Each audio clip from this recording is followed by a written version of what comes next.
방글라데시의 어느 시골 마을에서 믿을 수 없는 변화가 시작됐습니다. 딸이 한국으로 시집간 뒤 그 집엔 사람들이 끊이지 않고 찾아왔고 마을 여성들은 우리 딸도 보내야지라는 말을 하기 시작했죠. 이 마을에선 무슨 일이 벌어진 걸까요? 안녕하세요. 저는 파리다입니다. 어릴 적 흙길을 맨발로 달리던 그 마을, 지금은 전혀 다른 풍경이 펼쳐져 있었습니다. 5년 만에 친정을 찾았던 날, 나는 그 변화를 체감할 수 없었어요. 비행기에서 내려 시골로 향하는 길, 창밖 풍경은 예전과 똑같았으니까요. 논밭 사이로 구불구불한 길이 이어졌고 소들이 여전히 느릿느릿 걸었습니다. 버스 안에서 내다본 풍경은 어린 시절 기억 그대로였어요. 낡은 간판들, 먼지 날리는 흙길, 삼삼오오 모여 앉은 할아버지들까지. 하지만 우리 집 골목에 들어서는 순간 뭔가 이상했습니다. 평소 같으면 조용했을 오후 시간인데 어머니 집 앞에 사람들이 모여 있었어요. 아니, 모여 있다는 표현보다는 줄을 서서 기다리고 있다는 게 맞을 것 같았죠. 처음엔 무슨 일이 생겼나 싶어 가슴이 철렁했어요. 혹시 어머니께 무슨 일이라도 생긴 건 아닐까 싶어서 말이죠. 하지만 가까이 다가가니 분위기가 사뭇 달랐습니다. 사람들 얼굴에 근심이 아닌 호기심과 기대감이 가득했거든요. 한국 사위 봤다던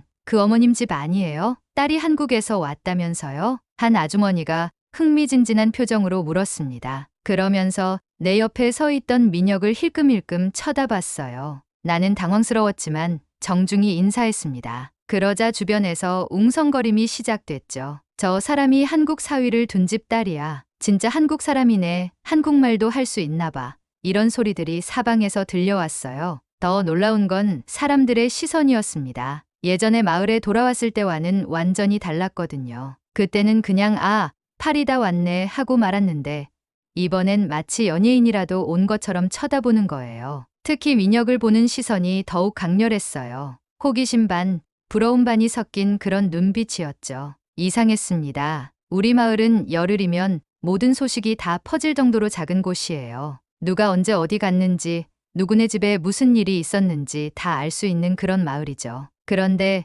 내가 온다는 소식에 이렇게 많은 사람들이 관심을 보이다니. 5년 전 결혼할 때도 이런 관심은 받지 못했거든요. 그때는 그냥 외국으로 시집간다는 정도의 반응이었는데 말이에요. 어머니가 마당에서 나를 맞이하며 미소 지었지만 그 미소 뒤에 뭔가 복잡한 감정이 숨어 있다는 걸 느꼈습니다. 많이 왔구나, 파리다야. 어머니의 목소리는 여전히 따뜻했지만 주변 시선을 의식하는 듯했어요. 평소라면 나를 꽉 안아주셨을 텐데 이번엔 조금 어색해하시는 것 같았거든요. 마을 사람들이 지켜보고 있어서 그런 것 같았어요. 마을 사람들은 여전히 우리를 지켜보고 있었고 그들의 눈빛엔 뭔가 기대 같은 게 있었습니다. 마치 내가 뭔가 특별한 걸 가져올 거라고 생각하는 것 같았어요. 아니면 민혁이 뭔가 신기한 걸 보여줄 거라고 기대하는 듯했죠. 집 안으로 들어가면서도 밖에서 들려오는 웅성거림이 계속됐어요. 우리 딸도 한국으로 보내고 싶어. 그런 사위라면. 요즘 한국이 대단하다며 사위가 참 잘생겼네. 이런 말들이 귓가에 맴돌았죠. 그제야 깨달았습니다. 내가 한국에서 산다는 사실이 이 작은 마을에서는 꽤 특별한 일이 되었다는 걸 말이에요. 그리고 그 특별함이 단순히 외국에 산다는 것을 넘어선 뭔가 더 큰 의미를 갖게 되었다는 것도요. 다음날 아침 어머니를 위해 특별한 요리를 해드리고 싶었습니다. 한국에서 배운 요리법으로 어머니가 좋아하실 만한 음식을 만들어 보자고 생각했죠. 사실 지난 5년 동안 어머니께 제대로 된 음식을 해드린 적이 없었거든요. 한국에서 바쁘게 살다 보니 고향 음식 만드는 법도 까먹고 한국 음식만 익숙해져 버렸어요. 문제는 집안 부엌이 너무 좁다는 거였습니다. 그래서 마당에 가니 화로를 만들어 요리를 시작했어요. 한국에서 가져온 고추장과 간장을 꺼내놓고 현지에서 구한 고기와 채소들을 준비했습니다. 민혁도 옆에서 도와줬는데 불 조절하는 게 생각보다 어려웠어요. 어머니는 처음에 괜찮다, 그냥 간단히 해먹자고 하셨지만 나는 끝까지 해보고 싶었거든요. 한국에서 배운 요리로 어머니를 기쁘게 해드리고 싶었으니까요. 향신료와 함께 고기를 볶는 냄새가 골목 전체로 퍼져나갔어요. 한국에서 배운 방식으로 양념을 했는데 평소보다 훨씬 진하고 깊은 향이 났죠. 고추장의 단맛과 매운맛이 섞이면서 우리 전통 향신료와 묘한 조화를 이뤘거든요. 집중해서 요리하고 있는데 문득 주변이 조용해졌다는 걸 느꼈습니다. 고개를 들어보니 마당 담장 너머로 여러 얼굴들이 보였어요. 언제부터 사람들이 이렇게 모였지? 처음엔 몇 명 안 되던 구경꾼들이 어느새 10명이 넘게 늘어나 있었습니다. 모두 궁금한 표정으로 내 요리를 지켜보고 있었죠. 어린아이들도 몇 명 끼어 있었고 할머니들은 목을 쭉 빼고 냄새를 맡아보고 계셨어요. 어색했지만 그냥 무시하고 계속 요리했습니다. 그런데 냄새가 더 진해지자 사람들이 점점 가까이 다가왔어요. 무슨 요리예요? 냄새가 너무 좋네요. 한 할머니가 조심스럽게 물었다. 나는 웃으며 대답했어요. 한국에서 즐겨 먹는 불고기예요. 맛보시겠어요? 처음엔 아니야, 됐어 하시던 분들이 있었는데 냄새가 계속 나니까 결국 호기심을 못 이기시는 것 같았어요. 하나둘씩 숟가락을 들기 시작했습니다. 첫 숟가락을 떠먹은 동네 할머니의 표정이 확 바뀌었어요. 눈이 커지더니 잠시 멈춘 채로 맛을 음미하시더라고요. 그러더니 이게 밥이냐 약이냐 하시면서 눈물을 글썽였습니다. 그 모습을 본 다른 사람들도 하나씩 맛을 보기 시작했죠. 모두들 놀란 표정을 지으며 이런 맛은 처음이야. 어떻게 이렇게 만들어? 이거 뭐 들어간 거야? 하며 감탄했어요. 그때부터 상황이 걷잡을 수 없어졌습니다. 어느새 마당은 잔치집이 되어버렸거든요. 어머니를 위해 준비한 음식이 마을 사람들과 함께 나누는 식사가 된 거죠. 사람들은 웃으며 이야기하고 아이들은 뛰어다니며 놀았습니다. 누군가는 집에서 그릇을 가져왔고 또 누군가는 물을 떠다 줬어요. 민혁은 말은 잘 안 통했지만 몸짓으로 사람들과 소통하며 도와주고 있었고요. 이런 풍경이 우리 집 마당에서 벌어질 줄 누가 알았겠어요. 예상치 못했던 작은 잔치였지만 마음이 따뜻해졌습니다. 어머니도 처음엔 당황하셨지만 나중엔 웃으시면서 우리 딸이 한국에서 이런 걸 배워왔구나 하시더라고요. 이틀째 되는 날 남편 민혁과 함께 시내장을 보러 나갔다. 평소 어머니가 다니시던 재래시장 대신 새로 생긴 대형 마트에 가보고 싶었거든요. 차로 30분 정도 떨어진 곳에 있는 마트였는데 생각보다 규모가 컸습니다. 우리 마을에서 이런 마트까지 생겼다니 놀라웠어요. 5년 전만 해도 이런 건 수도에서나 볼 수 있었거든요. 입구에서부터 뭔가 달랐어요. 한국 아이돌 포스터가 붙어 있었거든요. BT의 블랙핑크 사진이 크게 걸려 있었는데 그 아래로 젊은 사람들이 사진을 찍고 있었어요. 처음엔 그냥 지나쳤는데 식품 코너에 가니 더 놀라운 광경이 펼쳐져 있었습니다. 한국 라면 진열대가 텅 비어 있었어요. 신라면, 너구리, 짜파게티. 우리가 한국에서 자주 먹던 라면들이 다 팔렸더라고요. 김치와 고추장 같은 한국 식품 마찬가지였죠. 선반에 몇 개 남지 않았는데 가격표를 보니 꽤 비싸더라고요. 그런데도 사람들이 계속 찾는 모양이었어요. 한국 과자 코너도 있었는데 초코파이와 새우깡이 인기 있어 보였습니다. 요즘 젊은 사람들이 한국 드라마 보고 와선 이거 달라 저거 달라 난리예요. 마트 직원이 웃으며 말했습니다. 그러면서 창고에서 한국 라면을 가져와 진열하기 시작했어요. 하루에 몇 박스씩 나가거든요. 특히 주말엔 더 심해요. 신기했습니다. 우리나라에서도 한국 제품이 이렇게 인기 있다니 말이에요. 더 놀라운 건 따로 있었어요. 마트 한쪽 코너에 K-팝 존이라고 써진 공간이 있었거든요. 한국 아이돌 사진과 굿즈들이 진열되어 있었고 젊은 사람들이 몰려들어 구경하고 있었습니다. 포토카드, 스티커, 배지 같은 것들이 있었는데 가격이 만만치 않았어요. 그런데도 사는 사람들이 있더라고요. 이것도 한국 거예요? 저 가수 알아요? 젊은 여자들이 나를 보며 물어봤어요. 내가 한국 사람과 결혼했다는 걸 알고는 연신 질문을 해댔죠. 진짜 한국에서 살아요? 한국어 어떻게 배웠어요? 한국 남자들 진짜 드라마처럼 친절해요? 이런 질문들이 쏟아졌습니다. 계산대에서도 특별한 경험을 했어요. 계산하는 직원이 내 남편을 보더니 한국 분이세요? 물었거든요. 민혁이 고개를 끄덕이자 와, 진짜 한국 사람이네요. 저도 한국어 배우고 있어요 라며 신기해했습니다. 그러면서 한국어로 안녕하세요 라고 인사하더라고요. 발음이 어색했지만 열심히 배운 티가 났어요. 옆에 있던 다른 직원도 다가와서 저도 한국 드라마 좋아해요. 사랑의 불시착 봤어요? 라며 걸었습니다. 이런 반응이 낯설면서도 기분 좋았어요. 내 남편이 연예인이라도 된 것처럼 대해주니까요. 마트를 나오면서 생각해봤습니다. 내가 한국에 살기 시작한 지 5년. 그 사이 우리나라에서도 한국에 대한 관심이 이렇게 커졌다니. 예전엔 한국이 어디 있는 나라인지도 모르는 사람들이 많았거든요. 이제는 젊은 세대들에게 한국이 동경의 대상이 되었다는 게 놀라웠어요. 한국이 이렇게 가까운 나라가 될 줄 누가 알았겠어요. 집으로 돌아오니 어머니 주변에 동네 아주머니들이 모여 있었습니다. 처음엔 그냥 인사차 온 줄 알았는데 이야기를 들어보니 다른 목적이 있었어요. 모두 내 남편 민혁에 대해 물어보고 싶어 했거든요. 어제 마당에서 있었던 일 때문에 더욱 궁금해하시는 것 같았습니다. 저 한국 남자처럼 다정하고 말없이 도와주는 사람 처음 봤어요. 한 아주머니가 말했다. 민혁이 어제 마당에서 요리할 때 자연스럽게 어르신들을 도왔던 모습을 본 거였어요. 무거운 것을 들어주고 앉을 자리를 정리해주고 아이들이 다치지 않게 살펴주던 그런 모습들을 말이죠. 그런데 그게 특별해 보였나 봅니다. 또 다른 분이 이어서 말했습니다. 저런 사람이랑 살면 얼마나 든든할까요? 그러면서 자기 남편과 비교하며 한숨을 쉬었어요. 웃어야 할지 어색해해야 할지 모르겠더라고요. 하지만 분명한 건 이분들이 민혁을 보고 깊은 인상을 받았다는 거였습니다. 단순히 외국 사람이라서가 아니라 그의 행동 자체에 감동받았던 거죠. 더 자세히 들어보니 이런 이야기들이 나왔어요. 민혁이 할아버지 한 분이 무거운 나무를 옮기려고 하시는 걸 보고 말없이 가서 도와드렸대요. 그리고 어린아이가 넘어져서 울고 있을 때 다가가서 상처를 살펴보고 물을 가져다 줬다고도 했고요. 우리나라 말을 못해서 몸짓으로만 소통했는데도 마음이 통했다는 거예요. 그날 오후엔 더 재미있는 일이 벌어졌습니다. 동네 젊은 엄마들이 찾아왔거든요. 모두 한국어 공부에 대해 묻고 싶어 했어요. 우리 딸도 한국말 배워야 돼.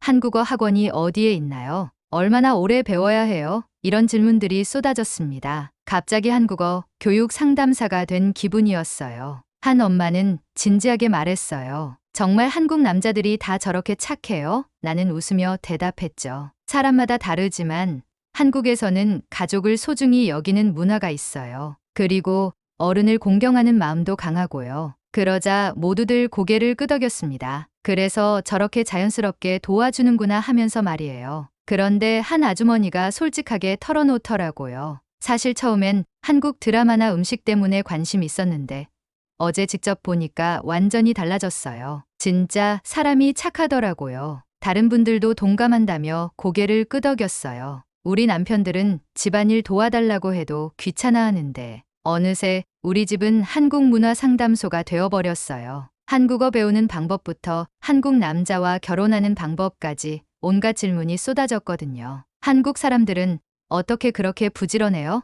정말 집안일도 같이 해요? 시어머니는 어때요? 이런 현실적인 질문들까지 나왔어요. 나는 최대한 정직하게 답변했지만 이런 관심이 조금 부담스럽기도 했습니다. 하지만 한편으론 자랑스러웠어요. 내가 선택한 나라, 내가 사랑하게 된 문화에 이렇게 많은 사람들이 관심을 보인다는 게 말이죠. 그리고 민혁의 진심 어린 행동들이 사람들 마음을 움직였다는 것도 뿌듯했고요. 문득 5년 전 한국에 처음 갔던 날이 떠올랐습니다. 결혼식을 올리고 시댁 인사차 한국행 비행기에 몸을 맡겼던 그때 나는 두려움과 설렘을 동시에 느꼈어요. 민혁과 사귀면서 한국에 대해 많이 들었지만 직접 가보는 건 전혀 다른 일이었거든요. 특히 시댁 분들을 만난다는 부담감이 컸어요. 과연 받아주실까 싶어서 말이죠. 김포공항에 내렸을 때 첫 인상은 깔끔함이었어요. 공항 바닥이 반짝반짝 빛났고 화장실까지 완벽하게 정리되어 있었거든요. 우리나라 공항과는 확실히 달랐죠. 그리고 사람들 옷차림도 세련됐어요. 모두 바쁘게 움직이지만 질서정연했습니다. 신기한 건 아무도 소리 지르거나 떠들지 않는다는 거였죠. 조용하면서도 효율적으로 움직이더라고요. 공항에서 나와 택시를 탔는데 택시 안도 깨끗했습니다. 기사님도 정중하게 인사하시고 목적지까지 안전하게 운전해 주셨어요. 창밖으로 보이는 서울 풍경은 정말 인상적이었습니다. 높은 빌딩들이 즐비하게 늘어서 있고 도로도 잘 정비되어 있었어요. 하지만 무엇보다 놀라운 건 질서였어요. 신호등을 지키고 횡단보도를 이용하고 차선을 잘 지키는 모습이 인상 깊었거든요. 민혁의 부모님을 처음 뵙던 순간도 잊을 수 없어요. 긴장한 나를 보시더니 고생 많았어요. 딸처럼 생각할게요 라고 말씀하셨거든요. 그 따뜻한 말 한마디에 긴장이 확 풀렸죠. 한국어가 서툴렀던 나를 위해 천천히 말씀해 주시고 이해할 때까지 기다려 주셨어요. 그리고 우리 민혁이가 좋은 사람 만났네 라며 웃어주시는 모습에 감동받았습니다. 시댁이 있는 동네는 서울 외곽의 작은 마을이었는데 우리 고향과는 전혀 달랐습니다. 길거리가 깨끗했고 가로등이 밝았어요. 밤에도 안전하게 산책할 수 있다는 게 신기했습니다. 편의점에서 24시간 뭐든 살 수 있다는 것도 놀라웠고요. 그리고 사람들이 줄을 잘 서고 순서를 지키는 모습도 인상적이었어요. 가장 충격적이었던 건 화장실이었습니다. 어디를 가든 화장실이 깨끗했거든요. 지하철 화장실, 식당 화장실, 심지어 공원 화장실까지. 처음엔 믿을 수 없었어요. 이런 게 당연한 나라에서 살고 있다니 말이죠. 그리고 휴지도 항상 비치되어 있고 비누와 핸드크림까지 있는 곳도 많았어요. 며칠 지나고 나서는 지하철을 타보기도 했습니다. 정시에 오고 깨끗하고 안전했어요. 사람들이 많아도 질서정연하게 타고 내리더라고요. 그리고 노약자석을 지키는 문화도 인상 깊었어요. 젊은 사람들이 자연스럽게 자리를 양보하는 모습을 보며 감동받았습니다. 그날 밤 민혁에게 말했습니다. 나 한국에서 살고 싶어요. 농담처럼 했던 말이었는데 그게 현실이 되었죠. 지금 생각해보면 그때부터 한국이 내 제2의 고향이 되기 시작했던 것 같아요. 그리고 그 선택이 지금 이 마을 사람들에게까지 영향을 주고 있다니 신기했습니다. 한국에서의 생활은 상상했던 것보다 따뜻했죠. 처음 서울 아파트에 이사했을 때 옆집 할머니가 반찬을 가져다 주셨어요. 새로 이사 온 며느리한테 줘봐야지라며 김치와 나물을 한가득 싸주셨죠. 한국말이 서툰 나를 배려해서 천천히 설명해 주시기도 했고요. 그때 처음 느꼈어요. 아, 이게 한국 사람들의 정이구나 하고 말이죠. 아파트 엘리베이터에서 만나는 이웃들도 따뜻했습니다. 처음엔 어색하게 인사만 나누던 분들이 점점 말을 걸어주기 시작했거든요. 어느 나라에서 오셨어요? 한국 생활 어때요?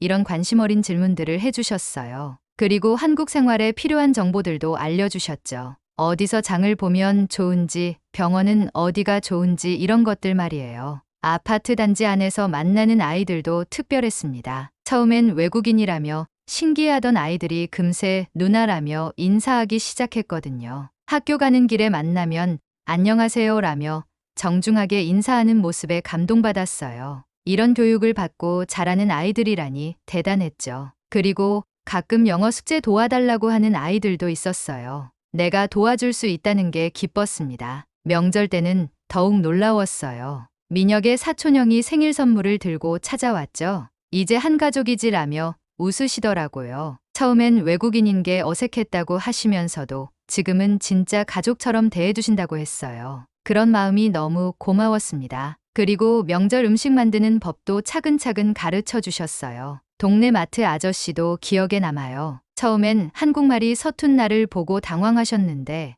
몇 번 오가다 보니 오늘은 뭐 사러 왔어요? 친근하게 말을 걸어주셨거든요. 물건값도 정확히 계산해 주시고 무거운 건 차까지 들어다 주시기도 했어요. 그리고 가끔 이거 맛있어요 하며 새로운 과자나 음료수를 추천해 주시기도 했죠. 지하철에서도 따뜻한 경험을 많이 했어요. 무거운 가방을 들고 있으면 자연스럽게 도와주는 사람들, 길을 몰라 헤매고 있으면 먼저 다가와서 알려주는 사람들, 한국어가 서툴다고 하면 몸짓으로라도 설명해 주려고 하는 모습들이 고마웠어요. 무엇보다 한국 사람들의 정이라는 게 정말 특별했어요. 어려운 일이 생기면 먼저 나서서 도와주고 기쁜 일이 있으면 함께 기뻐해주는 그런 마음 말이에요. 처음엔 왜 남의 일에 이렇게 관심이 많은지 이상했는데 나중에 알았어요. 그게 바로 정이고 가족 같은 마음이라는 걸 말이죠. 지금도 한국에서 살면서 느끼는 건데 기술이나 경제 발전도 대단하지만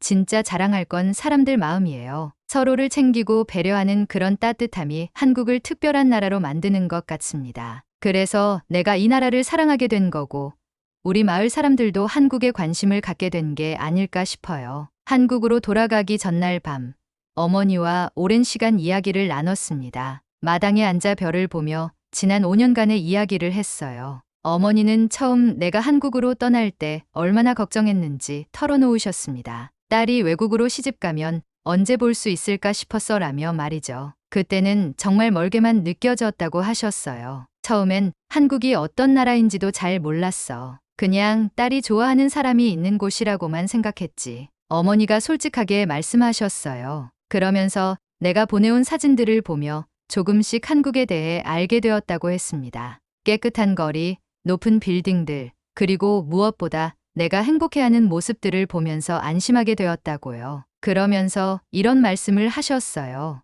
넌 참 잘 살고 있다. 그 사람이 있어서 더 다행이고. 어머니 목소리에 진심이 담겨 있었어요. 민혁이 이틀 동안 보여준 모습들 때문이었죠. 말없이 어르신들을 도우고 아이들을 챙기고 심지어 아궁이 정리까지 도와준 그런 모습들을 보셨거든요. 그리고 무엇보다 나를 대하는 민혁의 모습에서 진심을 느끼셨다고 했어요. 저 사람은 정말 마음이 착해. 말은 안 통해도 마음은 통하더라고. 어머니가 민혁을 보며 느낀 점을 이야기해 주셨어요. 특히 어머니께서 무거운 물동이를 옮기려고 하실 때 민혁이 재빨리 다가가서 도와드린 일을 기억하고 계셨어요. 저렇게 자연스럽게 도와주는 사람이 어디 있겠어 하시며 말이죠. 그때 민혁이 나타났어요. 우리 대화를 방해하지 않으려고 조용히 다가와 앉았습니다. 어머니를 보더니 조심스럽게 손을 잡고 말했어요. 어머니, 저희 집에도 어머니가 생겨서 감사합니다. 그 말에 어머니 눈에 눈물이 고였죠. 한국어가 서툴렀지만 진심이 전해졌거든요. 세 사람이 한참 동안 아무 말 없이 앉아 있었어요.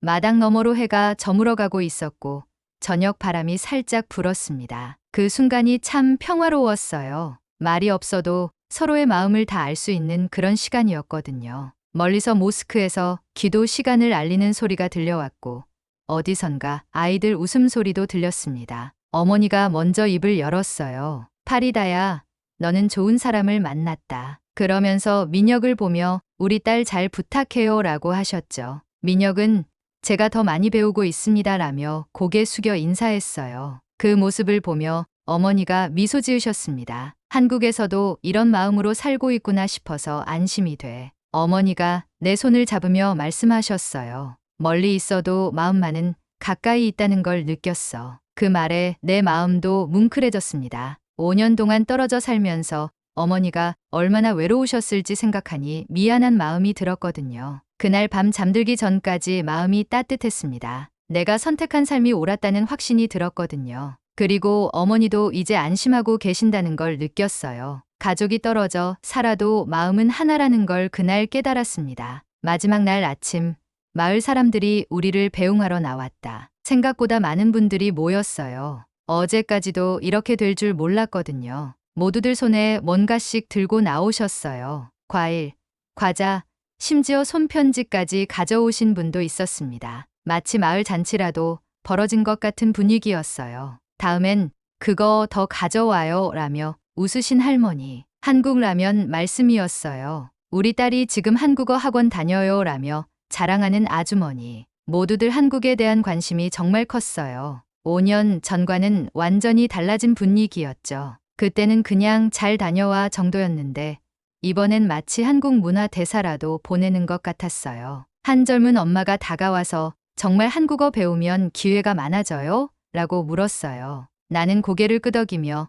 한국은 정말 발전된 나라예요. 배울 게 많죠? 라고 답했습니다. 그러자 주변에서 우리도 딸들 한국어 가르쳐야겠네 하는 소리들이 들렸어요. 차에 오를 때까지 사람들은 계속 손을 흔들어 줬어요. 그 모습을 보면서 마음이 뭉클했습니다. 내가 한국에서 산다는 것이 이 작은 마을에 이런 변화를 가져올 줄 누가 알았겠어요. 한 사람의 선택이 이렇게 많은 사람들에게 영향을 줄 수 있다니 신기했어요. 그리고 그 영향이 긍정적이라는 게 더욱 기뻤습니다. 마을을 벗어나면서 고니 시골 초입에 새로운 간판이 하나 생겨 있었어요. 작은 마음이 큰 변화를 만든다라고 적혀 있었거든요. 누가 만든 건지는 몰랐지만 마음에 와닿는 글귀였어요. 정말 작은 마음들이 모여서 이런 큰 변화를 만들어낸 것 같았거든요. 공항에서 한국행 비행기를 기다리면서 생각해 봤습니다. 이번 방문으로 많은 걸 느꼈어요. 내가 떠나온 마을이 변했고 사람들의 생각도 달라졌다는 걸 말이죠. 그리고 그 변화의 중심에 한국이 있었다는 것도요.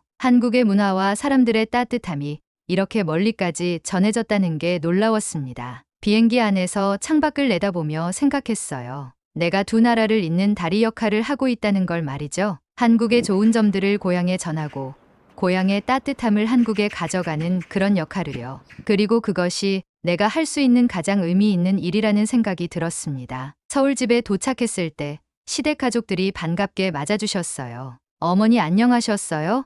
많이 그리워하시던데요. 이런 따뜻한 질문들을 받으며 깨달았습니다. 나에게는 두 개의 고향이 있다는 걸요. 태어난 곳과 선택한 곳, 그 두 곳 모두 소중한 내 고향이라는 걸 말이에요. 한 나라를 사랑하게 된 이유는 기술도 음식도 아니었습니다. 사람, 그리고 따뜻함이었어요. 그것이 진짜 한국의 매력이고 내가 이 나라를 선택한 이유였습니다. 그리고 그 사랑이 내 고향 마을까지 전해져서 많은 사람들의 마음을 움직였다는 게 자랑스러웠어요. 자, 오늘의 이야기는 여기까지입니다. 한국에서 태어나지 않았지만 한국을 사랑하게 된 한 여성의 눈으로 우리가 미처 보지 못했던 한국의 모습을 함께 봤습니다. 한국이 자랑스러운 이유는 잘 포장된 제품이 아니라 그 안에 담긴 따뜻한 손길과 진심입니다. 한 사람의 진심이 한 마을의 문화를 바꾸고 세상을 움직이게 할 수도 있다는 걸 오늘 우리는 함께 느꼈습니다. 이 영상이 마음에 와닿으셨다면 좋아요, 구독, 그리고 여러분의 따뜻한 댓글 부탁드립니다. 다음엔 더 깊은 이야기로 찾아뵙겠습니다. 감사합니다.